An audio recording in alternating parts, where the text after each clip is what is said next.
সময়, যা সবকিছুকে সমান করে দিতে পারে, যা সব থেকে বেশি শক্তিশালী, সব থেকে বড় সম্পত্তি, সব থেকে বড় শিক্ষক এবং সব থেকে বড় সুযোগ। এই সময় যখন ভালো যায় তখন তা আপনাকে আমিত্বে মত্ত করে তোলে, অহংকারে নিমজ্জিত করে দেয়। আর যখন খারাপ হয় তখন দুঃখের সাগরে নিজের প্রতি ঘৃণাবোধে নিমজ্জিত করে। তাই এই সময়ে যা এত শক্তিশালী এক সম্পত্তি, এত মহান একটি ধন, তাকে এমনি এমনি নষ্ট হতে দেবেন না।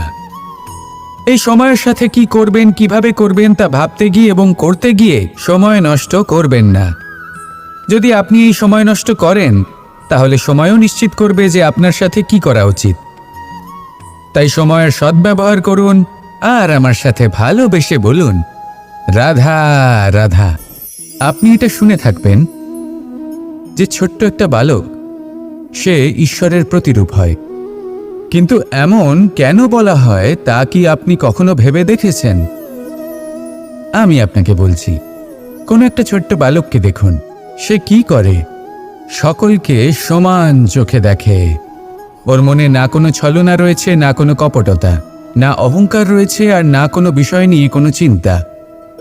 সকলকে সে সমান চোখে দেখে আর নিজের মধ্যেই প্রসন্ন থাকে, সকল বিকার থেকে মুক্ত। এগুলোই তো সেই গুণ, সেই বালকের মধ্যে যা হলো ঈশ্বর স্বরূপ। এবার ভেবে দেখুন, যদি প্রত্যেকটা মানুষ এই ছোট বালকের মতো সেই সব গুণ নিজের মধ্যে জাগ্রত করে তোলে তাহলে কি হবে? তারাও ঈশ্বর তুল্য হয়ে উঠবে।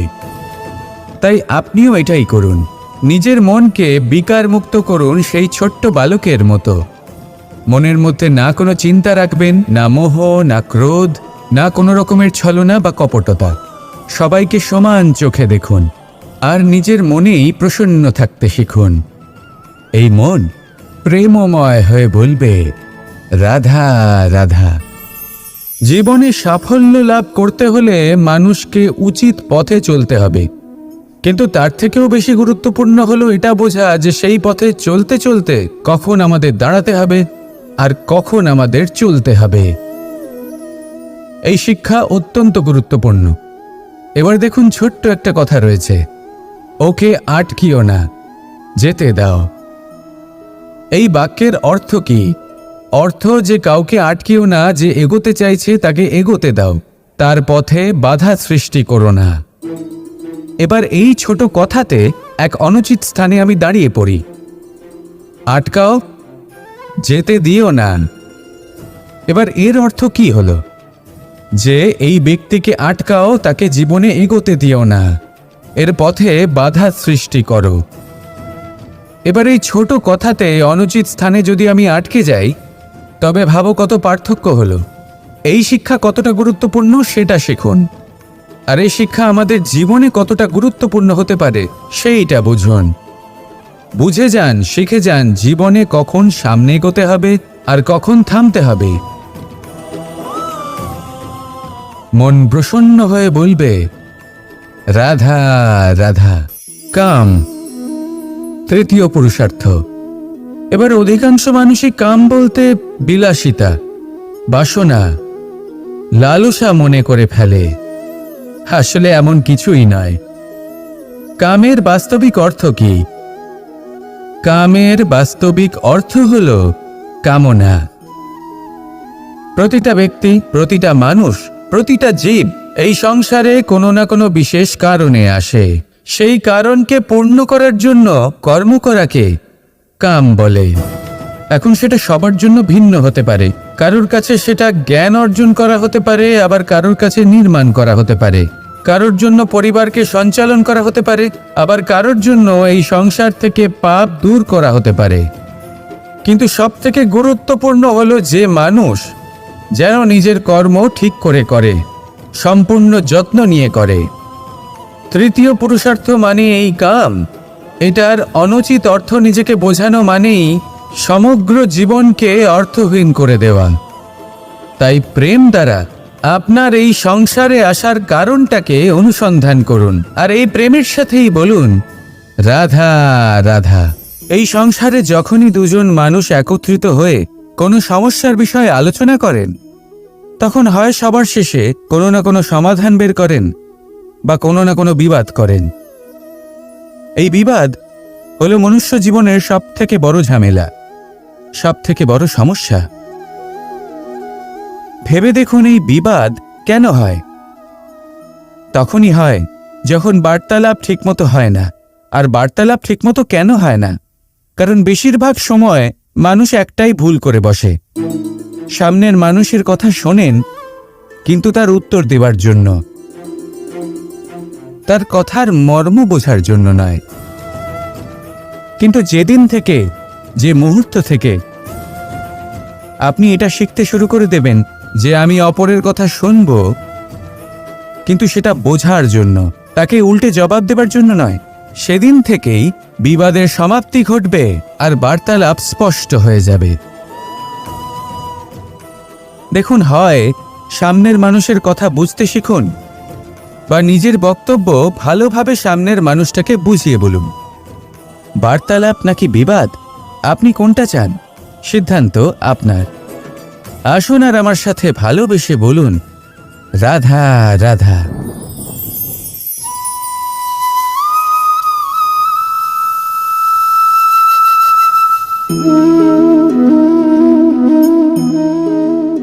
মোহনের বাঁশির এই সুর, এই সঙ্গীত কার না পছন্দ হয়?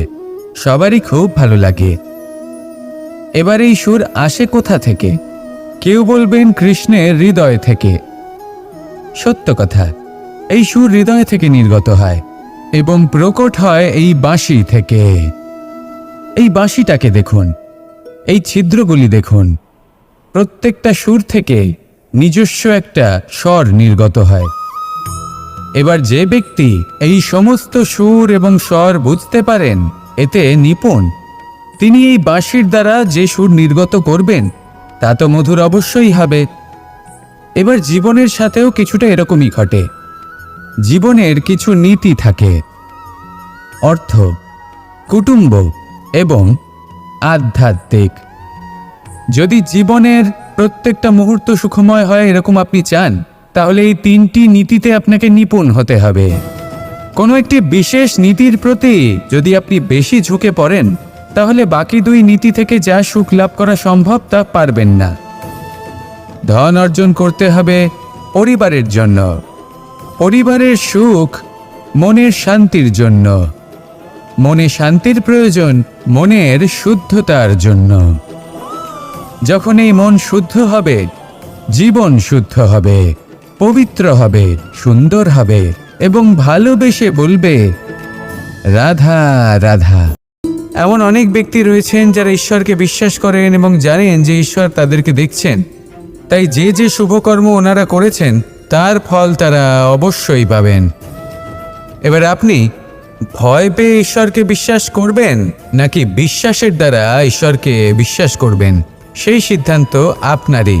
কিন্তু হ্যাঁ, যদি আপনার মনে ঈশ্বরের জন্য কোনো স্থান থাকে, যদি আপনার কোনো ইষ্ট থাকেন, যদি আপনি কাউকে ঈশ্বর মনে করেন, যার প্রত্যেক আদেশ আপনি পালন করে থাকেন, তাহলে বলি ঈশ্বর কখনো আপনাকে অনুচিত পথে চালিত করবেন না। রাধা রাধা। এটা কোনো এক সময়ের কথা। একটি শেয়াল ভুলবশত একটি নগরীতে প্রবেশ করে এবং সে সেখানে হঠাৎ ধোপাদের পাড়ায় প্রবেশ করে। নীল রং গোলা জলে পড়ে যায়। কোনো ক্রমে পালিয়ে পালিয়ে আবার সে বনে ফিরে আসে। অন্য সব প্রাণীরা ওকে দেখে আর ভয়ভীত হয়ে পড়ে। তখন সেই শেয়াল ফোন দিয়ে এটে সবাইকে বলল যে আমি হলাম দেবদূত আর তোমাদের সকলকে রক্ষা করতে এসেছি। সবাই ওর কথা মেনেও নিল।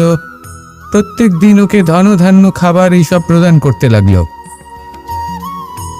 তারপরে এমন একটি রাত এলো যেদিন দূরে কোথাও কিছু শেয়ালের দল তাকে ডাকতে শুরু করলো।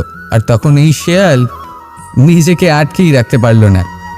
সেও ঠিক শেয়ালের মতোই ডাকতে শুরু করলো। সকলে সেটা শুনতেও পেলেন এবং সকলে এটা বুঝতেও পেরে গেলেন যে এ হলো একটা ভণ্ড। সেই জন্য জীবনে কখনো ছলনা করবেন না। তাকে আপনি যতই লুকোনোর চেষ্টা করুন না কেন, সেটা অবশ্যই একদিন সামনে চলে আসবে।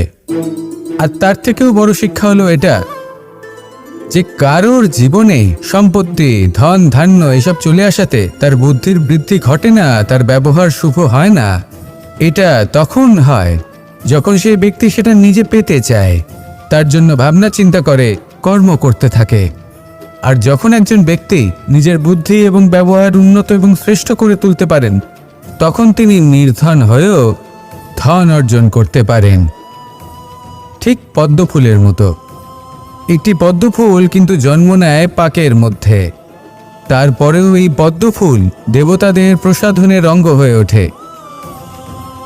আসুন আর আমার সাথে ভালোবেসে বলুন, রাধা রাধা। সাফল্য। সংসারের প্রত্যেক মানুষ সফল হতে চান। একটু বুদ্ধি আসার পরেই সেই সাফল্যের পেছনে ছুটতে থাকেন, আজীবন এই সাফল্যের পিছনে ছুটতে থাকেন। কিন্তু এই যে সাফল্য, তা অর্জন কি করে করতে হয়? ব্যবহার দ্বারা, ছলনা দ্বারা, বল দ্বারা, অর্থের দ্বারা? দুর্ভাগ্যবশত সাফল্য এভাবে লাভ করা যায় না। সাফল্য তখন লাভ করবেন যখন আপনি অসফলতা থেকে শিক্ষা লাভ করবেন। অসাফল্য থেকে শিক্ষা লাভ করা অত্যন্ত গুরুত্বপূর্ণ। করা ভুলের থেকে শেখা অত্যন্ত গুরুত্বপূর্ণ। যদি আপনি অসাফল্যকে ভয় পান, তার থেকে দূরে পালান, তাহলে জীবনে কখনোই এগোতে পারবেন না। অসফলতা আসেই আপনাকে এটা বোঝানোর জন্য যে সাফল্য কিভাবে অর্জন করা যেতে পারে। তাহলে অসফলতাকে স্বাগত জানান, তার থেকে শিখুন। নিশ্চিত রূপে সাফল্য আপনার কাছে আসবেই আসবে। আর এই মন তা সুপ্রসন্ন হয়ে বলবে, রাধা রাধা। আমরা আমাদের জীবনের লক্ষ্য প্রাপ্ত করার জন্য কি না করে থাকি। আমরা ভাবনা চিন্তা করে থাকি, কত জ্ঞান অর্জন করে থাকি, তারপরে আমরা পরিকল্পনা করি আর প্রচেষ্টা করি। এবার প্রথম চেষ্টাতেই সাফল্য লাভ করব সেটা নাও হতে পারে, বরং ইতিহাস সাক্ষী যে প্রথমবার প্রচেষ্টা করে সাফল্য লাভ করার সম্ভাবনা অত্যন্ত কম। আর যে কোনো সফল ব্যক্তিকে দেখুন, আপনি বুঝবেন সেই ব্যক্তি বারবার প্রচেষ্টা করে, চেষ্টা করা থামায় না, তবেই সেই ব্যক্তি একদিন সাফল্য লাভ করেন। সেই জন্য আপনিও প্রচেষ্টা করা কখনো বন্ধ করবেন না, করতেই থাকুন। যখন আপনি প্রথমবার প্রচেষ্টা করেন তখন আপনি একা থাকেন, কিন্তু যখন আপনি দ্বিতীয়বার প্রচেষ্টা করেন তখন আপনার সাথে কিছু বিগত প্রচেষ্টার অভিজ্ঞতা থাকে। চেষ্টা করতে থাকুন, সাফল্য আপনার কাছে আসতেই চলেছে। আসুন আমার সাথে ভালোবেসে বলুন, রাধা রাধা।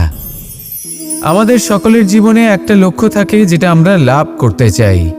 ঠিক যেন একটা প্রতিস্পর্ধা বিদ্যমান যে কে সব থেকে আগে নিজের লক্ষ্যে পৌঁছতে পারবে। আর সেই জন্য আমরা সকলেই খুব তাড়াতাড়ি এগোতে চেষ্টা করি, বড় এবং দীর্ঘ পদক্ষেপ ফেলি, যাতে তাড়াতাড়ি নিজের লক্ষ্যে পৌঁছতে পারি। কিন্তু এক অত্যন্ত গুরুত্বপূর্ণ বিষয় আছে, সবসময় লক্ষ্য সামনে থাকবে না, কখনো কখনো তা খুঁজতে হয়। এই যাত্রা খুব কঠিন হতে পারে। আর ঠিক এই কারণেই সবসময় দ্রুত গতিতে চলা বা তাড়াতাড়ি পথে চলা সেটা আবশ্যক নয়।